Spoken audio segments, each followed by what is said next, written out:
akhenza ku va mpfulele channel ya Matimba Emmanuel Maluleke YouTube channel. Kombe mi subscribe ku channel leyi kota ku kula ku fana na ti channel letin'wana.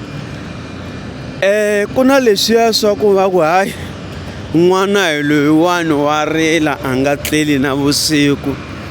hi pfuke na mixo hi n'wi yisa ka dokodela or hi n'wi yisa tliliniki ivi va ku hayi a va voni nchumu va n'wi nyikanyana to mirhinyana yaleya va na ti-grandpa or yini swi swa vana ivi mi kuma ku na madyambu swi tlhe swi ngeta swilo sweswo mi kuma ku swi teka vhiki or mavhiki mambirhi ivi mukhegulu or mukhalabye or mhani or papa kwala mutini va ku hayi a hi humeni pilani hi famba hi swi vonisavonisisa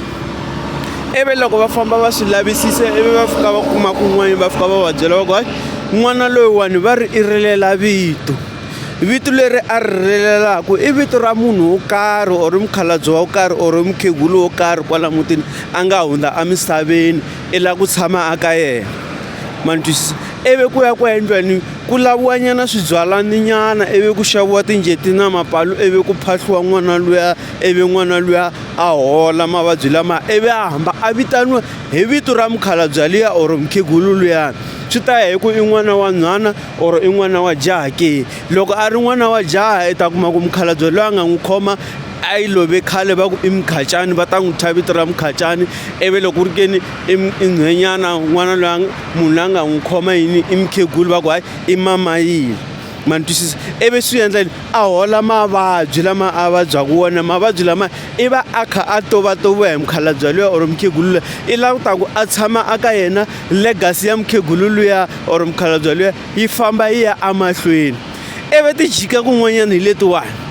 ivi i kuma ku n'wana luya wa rila loko n'wana luya a rila ivi mi kuma ku un'wana a vula kwala mugangeni or makhelwani or wa xaka a ku hayi mo n'wi thya vito ra kokwani wa yena lava va nga lova malembe ndhawu ivi n'wina mi teka vito leriya mi thya n'wana luya ivi mi kuma ku se mi ya nghena na le magandelweni mi fika mi phahlaphahla ivi mi kuma ku n'wana luya a nga holi swiya swinyanya ivi mi kuma ku n'wana luya a hetelela a hundza emisaveni loko yi ta ka leyi i timizi mhana n'wana yi endle xihoxo a hi ngati ya kona ka Maluleke a hi ngati ya kona ya ka Hlungwane a hi ngati ya kona ya ka Chavalala i kwatise mikwembu ya ka Chavalala i fike a phahla a gandelweni ra ka Chavalala ku na yin'wana content ni nga tshama ni yi endla laha ndzhaku loko mo languta ma ni twisisa se leswiya swa ku n'wana loko a rilela vito i fane mhana kona a meka sure ku n'wana loyi vito leri va nge i fane a nyikiwa rona i n'wana wa ka Maluleke hi ntiyiso na i n'wana wa ka Hlungwane hi ntiyiso na i n'wana wa ka Baloyi hi ntiyiso na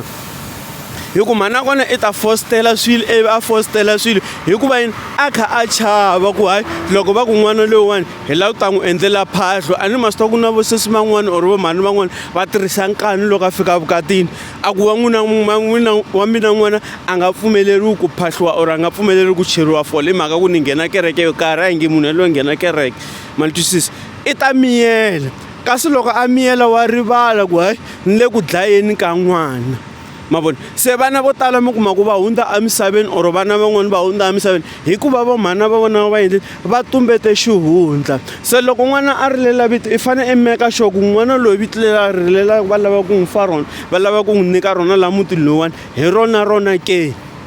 ma ni twisisa a swi hambananga na le vun'angeni a swo fana na munhu mi kuma ku wa vabya a nga koti nchumu loko a ri ku vabyeni a fambisiwa madokodela na vaprofita or a yisiwa kwini le kwini le titliliniki ivi loko a fika ka n'anga yo karhi n'anga leyi fika ku loyiwani va ri i lava ku thwasisiwa leswi a lava ku thwasisiwa i khome mikwembu ya kokwani swimanimani lava a va ri n'anga kwala mutini malembe ndzhaku ivi munhu luya a famba a ya thwasisiwa ivi a chayeriwa a va n'anga mi ta vona hi loko kwalaha mutini vanhu loko va ta ku hlahliweni va ta va tele hi mhaka ku i landzelele milawu ya n'anga.